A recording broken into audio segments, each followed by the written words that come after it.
Y'all, I hate auto repair shops. So 2 weeks ago today, I was driving down the highway, probably like 9 p.m., and I hit something that fell out of a semi-truck, I guess, or it was probably like a semi-truck part. I'll probably put the picture right here. I forgot what it was called, but I ran over it. It was two people involved, my car and another car.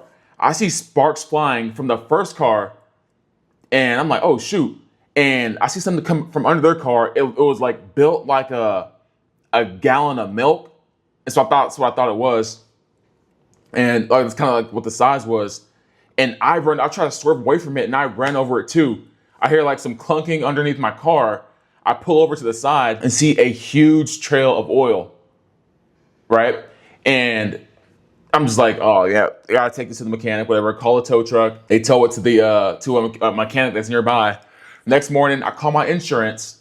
I'm like, hey, let's send an adjuster out here. I think they met up a week ago, and they agreed on prices. Everything down to like I pay my deductible, and then insurance covers the rest. And like, so you send the adjuster out there to agree on the labor fee, the tools needed, the parts needed, all that stuff, right? I call about my car like 2 days ago. I'm like, hey, is it ready? Because they're shitty at communication. So I was like, hey, is my car ready? Oh yeah, it's ready. Like, you can come pick it up whenever. Get a call back 30, 40 minutes later. Oh, I jumped the gun on that one. It's not ready. Already a red flag. So she's like, well, I have you here. So yeah, you're going to pay your deductible, which is an X amount of money, right? I'm like, all right, that's fine. And then like your insurance will cover the rest. And you're also, which is weird, you're also going to pay an extra $150 for hazmat and supply tools or tool supplies, something like that. Shop supplies is what it was. I'm like, okay. Like, this kind of just felt weird though, right? Why would you say like everything's covered, you pay your deductible, insurance covers the rest, oh, but also, sounds like already a red flag, right? So ask for more information. So I say, like, shouldn't insurance cover that? Why am I, like, I'm only obligated to pay my deductible. Why is the insurance not covering that? It's like, yeah, they always do this. They never cover hazmat, shop supplies. I'm like, again, I'm a pretty good driver. I rarely get into stuff like this, so I'm learning this all for the first time. And I'm like, oh, okay, cool, whatever it is. So just to make sure, I call the adjuster, and I'm just like, hey, does this make sense? Like, she said y'all didn't cover this stuff. Like, I shouldn't be paying more than what, like, my deductible. And he's like, well, no, like, we did cover that. It's just, look at the email I sent you. So I guess what the shop didn't consider was that I didn't get the same email, the same insurance estimate that they did. So because I came in asking so many questions, the first time I went in there, they thought they can get over easy on me and just be like, oh, here's the only thing. We can just tack on these charges. He wouldn't know what it means.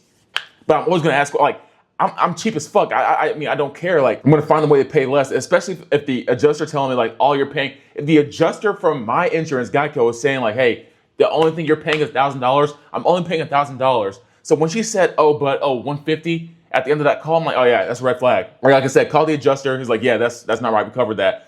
He sends me the thing again, and I'm like, oh, yeah, it says it right here. Hazmats and shop supplies, it's covered. So what is she talking about? So I'm playing it cool. I'm getting heated now at this point. I'm going on ChatGPT and Google Gemini. What does it mean when a shop owner is trying to double dip and, you know, she's getting paid by the insurance, but also trying to charge me for it? I'm getting heated at this point because, like, now I'm going through their, like, Google reviews and Yelp reviews. I'm like, yeah, this place is pretty shitty. 1 stars everywhere. So I'm like, all right, bet. So yesterday comes around, and I'm just gonna, like, call, like, they text me that my car's ready, but she doesn't know I have the insurance statement. So I call again to make it seem like, hey, I forgot what we talked about, 2 days ago. Can you remind me what these charges are, right? And she's like, yeah, hazmats and shop fees, or shop, tool supplies, whatever the fuck it was. And I'm like, okay, it's funny because it says right here that's covered by insurance. And she's like, wait, no, it was oil and oil filter. I'm like, well, no, that's wrong because I said that's covered here too. And no, maybe it's no. And she starts getting irritated and cutting me off, trying to gaslight me like I'm wrong. No, we're not doing that. We're not doing that bullshit. Okay? She's like, okay, hold on. Let me pull up the insurance estimate. Puts me on hold for 10 minutes. During that 10 minutes, I call my adjuster, put it on freeway, and I'm like, hey, just hang back, let her like run through everything again. Because she's not using the number, she's spouting these numbers that aren't on the initial like insurance estimate. She comes back off a hold, and I'm like, all right, let's go through this again. Like, what is it that the insurance covered or didn't cover, right? And she's saying things like she's like spamming numbers, spamming prices, spamming parts, all this stuff like that, which isn't aligning with what I'm reading here on the insurance estimate that they agreed on, the auto shop and Geico. So I'm like, nah, that's kind of weird. She's just spouting numbers, spouting numbers, spouting numbers. I'm like, all right, but Matt, can you verify this? And she is dead silent. She's like shocked. And I'm like, yeah. I sit back, I put my seat back. I'm like, yeah, Matt handle this stuff. You know what I'm saying? So Matt is like, well, and the dude is so legit because he said this so nonchalantly. He's like, so you mentioned, like, she's again before she even knew he was on the call. She's rattling out these prices and these tools and parts and whatever it is, spamming me with it, hoping I get confused and just like, oh fuck, it's too much. Oh, I'm gonna pay for it. Matt comes in and he's like, well, actually, we agreed upon this. We did this. We did this. We did this. But you know what? You know what? I'm not even gonna tell you the details of the conversation. I want y'all to hear it. Watch this. Insurance. Okay, and it's the same one that we're looking at right here. Okay. So we've got the diagnostic 198.85. The oral pan 2557.07. The AC 513.12. Oil and filter was 5 quart 106.56. And then the fees $50 and $25, $75. Okay? And so that is, again, we're looking at the labor, $25, $29.59. The parts, $781.54. The $75 fee for a total of $33.86.13. And the $70.66 tax for a total of $34.56.79. They send a check for $22.98.67. Again, the total cost of repairs is $32.98.67. They sent you a check for $28.98.67. The other $1,000 comes from my deductible. The total is $34.56.79. Okay, but how is that not reflected with the adjuster when they agreed with these prices with you, though? How is that not reflected in the estimate that y'all agreed upon? The only part that was not reflected on there was the supplies, the shop supplies, and the hazmat, sir, because they don't cover that. That's not true. It says shop supplies $50, hazmat $25. That's what I'm telling you, that we send them this same estimate. That's the estimate that we sent them.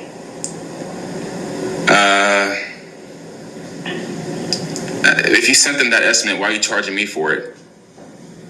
Again, I'm only obligated to pay my deductible of $1,000. I shouldn't be getting upcharged $150. Okay, they don't cover that. Okay, they do not cover the shop supplies and the hazmat. It looks like they paid you $75 for it. No, they didn't. They sent you a check for $22.98.67. That's $75 for the hazmat supplies are incorporated into that total. Do you see what the repairs are on just the what do you call it? The oil pan? Do you see that? 2557.07. Okay? They paid $22.98.67 of that.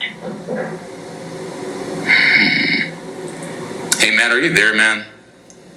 I'm here. Yeah, it's Matt Geico on the record line. Yes, sir. Yes. Yes, sir. Can you verify any of this? So, in regards to when I was there, we came to a verbal agreement of a repair cost of $3,298.57. The hazmat supplies was paid for $50.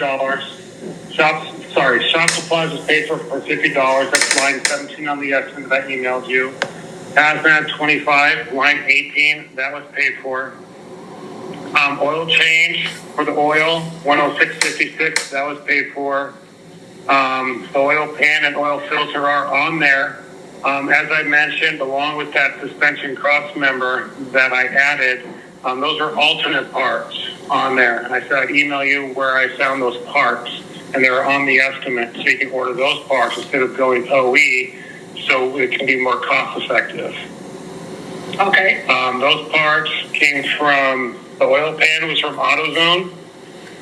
Pan sealer was OE. The oil filter, AutoZone. Suspension cross member. Very quiet now. Were OE. She's very quiet now. The suspension cross member came from LKQ. You guys said you'd order it from them. And so with the labor to evac and recharge the AC, compressor R&I, the diac for 1 hour, suspension cross member labor hours, we came to a verbal agreement of $3,298.67 when I was there. Okay. That'd be 3,298. 67, yes. Less talkative all of a sudden. 1,298 and 67. Yeah. Okay. With your diac labor cost, it came to a total labor hours of 13 hours at 125, and then I did that upgrade to the labor cost that you guys said you'd agree to meet me at 185. So there's a labor cost change of $780 on line 16 for that labor difference between 125 to the agreed cost of 185. So I added an additional $780 on the mechanical side for us to meet the agreed price of $185 an hour. So if all that's said and done, that agreed cost was $3,298.67. 185. What was that hourly? 185 even? Well, yeah, 185 even at 13 total hours. That 13 includes the 1 hour diet. Okay. Complete.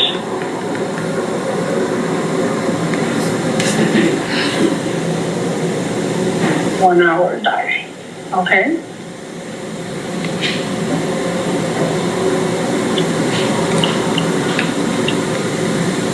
Just wait for it. Okay, then that would put it right there where the customer is saying that it should be. So let me, that's the hourly rate is what we didn't change.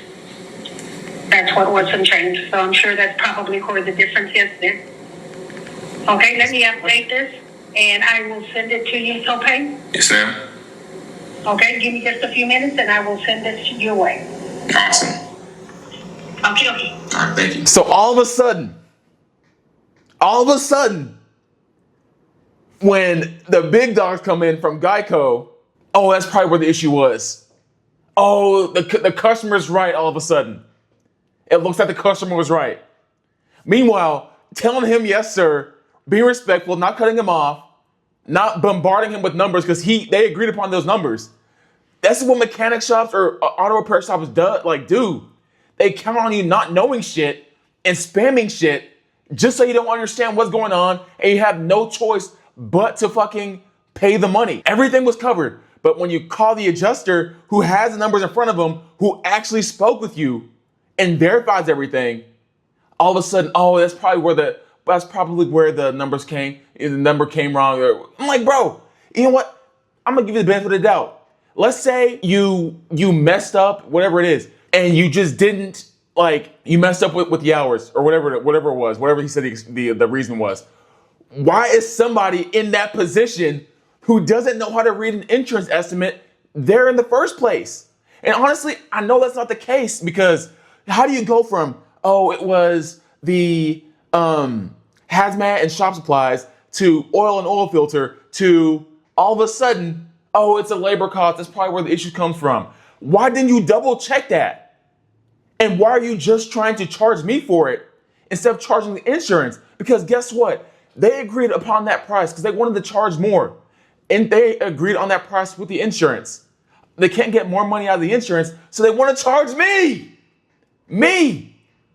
So fuck it. I'm not paying more money just because you want to like fucking skim people. Just because you want to double dip. That's not how it's gonna go. So I'm gonna pick up my car here in about 30 minutes. I'm gonna be respectful, but I promise you, this Google review, this Yelp review is not. I promise you. Like you just don't do that to people. Honestly, they took advantage. Like, hey, like I'm wanting to know questions about my car. I want to know this. What's X, Y, and Z? How can I get this and this? And they took that as me not being proactive when it comes to my shit. That's where you fucked up. So it is what it is. I just want to make this video to let you guys know, like, hey, if you have an adjuster, if you have insurance, first of all, get your adjuster out there, put them on a three-way call, whatever it is. Like these auto mechanic people, like you just can't trust them. All right. So that was a pretty eventful 3 or 4 days. Well, actually, it happened 2 weeks ago, but the past 3 or 4 days have been like, are they going to keep my car? Do I have to pay this money? But obviously, shit worked out, and I'm just getting my car back. So I hope you guys enjoyed a little story time. Love you guys, and have tons of moon joy. Unless you're that auto repair shop. Peace.